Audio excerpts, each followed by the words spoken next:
Fala galera, Chapéu de Palha aqui, e eu sou o Derek, e eu tô tonto. Que capítulo incrível, que mangá incrível, que coisa maravilhosa que é ser um fã de One Piece. E eu acho que a gente não pode fazer mais nada além de rir e curtir essa grande aventura que a gente tá vivendo, porque esse certamente é um dos capítulos mais importantes da obra, e eu quero curtir ele com vocês. Então, bem-vindo. Cheque o link nas descrições, mas eu não quero me estender muito a isso porque eu quero dar todo o foco hoje para o que aconteceu. Eu não quero seguir cronologicamente também as páginas do mangá. A gente tá adiantado no sentido que só vai chegar no Japão segunda-feira esse mangá, então a gente não sabe como é que é a tradução oficial ainda. E eu sinto que a tradução não é a melhor que temos, mas tudo bem. Eu acho que o foco, o sentido já tá aí do mangá. Então é muito importante a gente tentar entender isso e ver o que a gente viveu, porque a gente está experienciando esse grande flashback do Oden, né? Então tudo que a gente está vivendo agora é através do diário do Oden, é a experiência dele. Mas não é uma experiência qualquer. É um homem que veio a ser comandante do Barba Branca e agora passa o último ano da maior jornada pirata da história.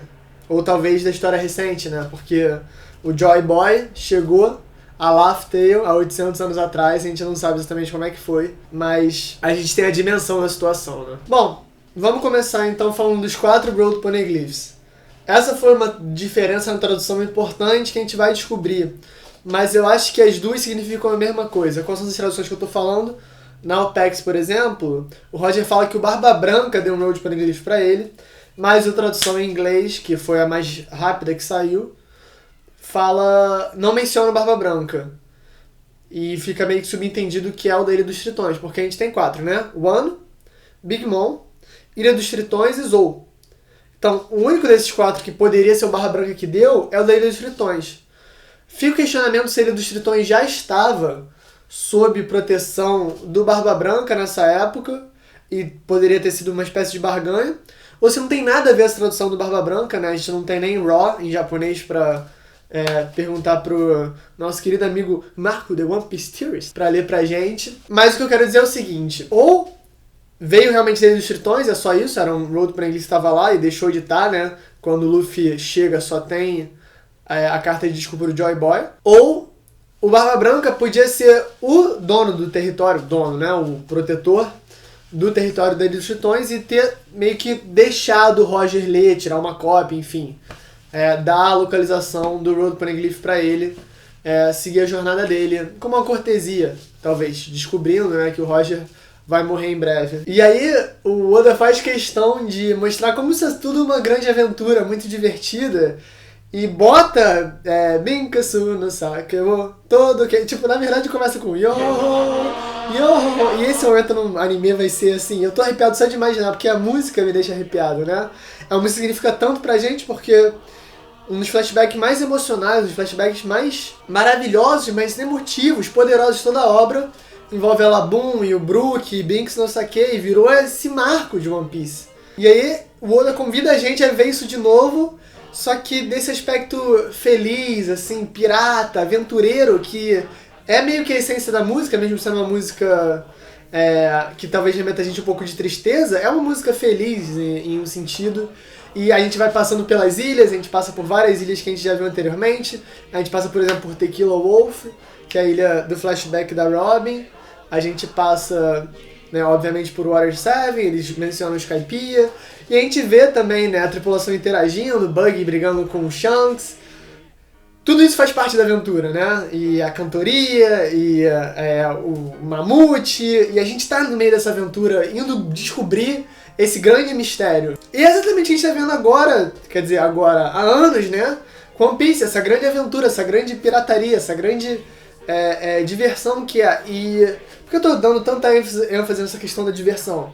Por causa da última página. Óbvio. Ela significa muito mais do que Laugh Tale, né? Que seria um conto pra dar risada, um conto pra se divertir. Porque essas páginas simbolizam que tudo que o Roger viveu é uma grande Laugh Tale. Então o nome, ele é muito mais do que ele pertence. Vocês entendem? a gente dá palavras para dar significado às coisas, mas esse significado é expandido demais. Porque tudo que ele vive é um grande conto de risada. Outra coisa muito importante, a gente tem muito... eu acho que no cinema eles chamam de visão da águia, né? Que é quando você vem a terceira pessoa e vê de fora as coisas. E a gente vê bastante de fora, mesmo sendo um conto em primeira pessoa narrado pelo Oden, a impressão é que a gente está vendo de fora, que a gente não está exatamente ali dentro. E sob isso, a gente vê também os sentimentos do Oden chegando ao Wano. E esses quadros de Wano são muito importantes porque eles são poucos, mas eles significam demais. À toa que tem febre e o Oden tem que deixar o Momonosuke e a Hiyori para trás, junto com ela em Wano, que é onde ela queria ir de qualquer maneira. E aí nessa febre dela, quando o Oden chega na costa, estão os vassalos dele, os Bainhas Vermelhas, implorando para ele voltar e governar o Wano. E a gente tem detalhes que mostram que o Wano não é mais a mesma. Já ficou subentendido que o Orochi já envenenou o pai do Oden, que era o antigo Shogun, e talvez ele já esteja no controle do país de Wano nesse momento no tempo. A gente vê fábricas ao fundo com chaminés e lançando poluição. Pode ser já ele tendo fábricas para criar armas e pensando já nas questões de contrabando e essas coisas assim. E também a gente vê, e isso foi uma coisa que eu notei, no kimono deles. Eles estão com aquele remendo. Ou seja, os vassalos do Oden que falaram que ficaram lutando por Kuri, protegendo Kuri, eles já estão sendo atacados, eles já estão sofrendo com isso. Quando o Oden deixa o Wano, eles são as pessoas mais estimadas e mais incríveis, eles lindos naquela procissão maravilhosa, o Oden chegando ali no topo sendo carregado, e eles estão com kimonos maravilhosos, com o símbolo da lua, e é tudo perfeito. E agora que o Oden passou esse tempo longe na vida de pirata, eles não estão mais com essa glória toda e eles já estão sofrendo com isso, dá pra ver nas roupas. E é um quadrinho, é um detalhe de uma roupa de um personagem de um quadrinho que o Oda bota. E como é legal ler o que o Oden escreve sobre os sentimentos dele sobre o Wano. Ele fala que o Wano já não é a mesma coisa que ele deixou pra trás. E ele sabe que se ele olhasse, se ele não virasse de costas, se ele olhasse, ele nunca mais ia sair daquela ilha. E ele sabe que terminar essa jornada dele com o Roger era muito importante. E aparentemente quem dá essa força pra ele justamente é a Toki, mesmo com febre, silenciando eles no pedido deles, falando que seria um pedido egoísta. Porque tem que pensar no Oden também. É engraçado pensar que é um pedido egoísta quando eles estão pedindo pra basicamente o Oden salvar o país dele, né? Mas o Oden tenta. Ele fala que ele volta e a gente sabe o que acontece no fim dessa história. Então talvez a esse ponto já seria irremediável. E isso é um pouco trágico, né? Porque ele deixa a família e os filhos dele, e os melhores amigos, a família, ele fala, pra trás pra viver essa aventura. Mas é um pouco como se ele tivesse condenado já eles, porque mesmo ele voltando já não tinha mais solução. A gente não sabe se ele realmente tivesse ficado, as coisas seriam mudadas, mas talvez seja melhor pensar que não. A gente também tem essa cena um pouco mais longa na Ilha dos Tritões. É engraçado que o Oden acha que Sabaody é um parque de diversão e tudo, né? E a gente tem essa menção sobre as vozes, porque isso acontece tanto em Zou quanto na Ilha dos Tritões. E eu me pergunto se a voz é do Poneglyph ou se é talvez do próprio Poseidon, porque mesmo a Shira Roxa não tendo nascido ainda, os Reis dos Mares talvez já estivessem por perto. E em Zou, eu ficava pensando que a voz era do Zunisha, porque é o que o Momonosuke e o Luffy ouvem, mas parece que pode ser do Road Poneglyph também, porque o Roger ouve a voz de todas as coisas. Eu queria ver uma tradução mais precisa para poder interpretar um pouco melhor, porque a tradução tá indo um pouco rascunhada, aparentemente, mas claro, é normal isso, contando a velocidade das scanlations. Por isso que eu não quero ir muito fundo nessa minha viagem sobre a voz, mas realmente, pela minha primeira interpretação, parece ser os Road Poneglyphs. E é muito legal, porque a gente tem aí o entendimento de que o Roger não tá atrás exatamente das armas ancestrais, eles estão atrás dos criadores das armas ancestrais, né? E tudo aponta para essa solução ter sido explicada lá em Laugh Tale. E é legal essa coisa da Madame Shirley ser tão precisa nas previsões dela, acharem que o Roger que ia trazer a perdição dos Tritões, isso vai ser destruído, mas não exatamente é ele. E engraçado porque o Netuno sabe que o Poneglyph é um pedido de desculpas do Joy Boy. Mas ele não sabe ler Poneglyph, né? Ele deve saber por algum outro motivo que já explicaram nos Tritões e eu não lembro. Sorry, bro. Eu acho que foi o Marco que notou uma coisa curiosa, porque depois eles vão pra Zou, né, daí os Tritões, e a gente tem ele bem caçando, saca? Bom, a música continua, né? E quando eles chegam em Zou, o Nekomamushi e o Inuarashi falam como se eles estivessem lá quando o Roger passou lá. Só que eles não estavam. Então, será que alguém contou pra eles? É por isso que eles falaram com tanta propriedade? Talvez algo seja corrigido no volume, não sei, porque eles ficam pra trás em um ano com a Tokyo. E é por isso que eles viajam pro futuro também. Então, é muito legal também a interação do Roger com o Pedro, porque ele fala pro Pedro que esse é o momento dele de brilhar, né? E ele se explode, né? E toda explosão tem luz, emitida pela energia. Eu acho que é isso, ele realmente brilhou. E foi o momento dele, pelo novo horizonte, que era o que ele tanto queria ir atrás. Então eu me pergunto se foi uma escolha artística do Pedro de se matar dessa maneira, né? Claro que foi efetiva a explosão, ajudou os Mugiwaras, mas muito simbólico essa interação curtinha, né? Mostra como o Roger tocou a vida de tanta gente que ele passou, como ele realmente era essa pessoa especial. No final do mangá a gente já sente que o Roger tá um pouco agravado. Ele pergunta e fala, é agora que a gente tem que sair, e a minha impressão é que a doença tá pegando ele mesmo. O Oda desenha a cara dele um pouco mais escura e dá um senso de urgência nesse quadrinho. O Bug fica pra trás, né?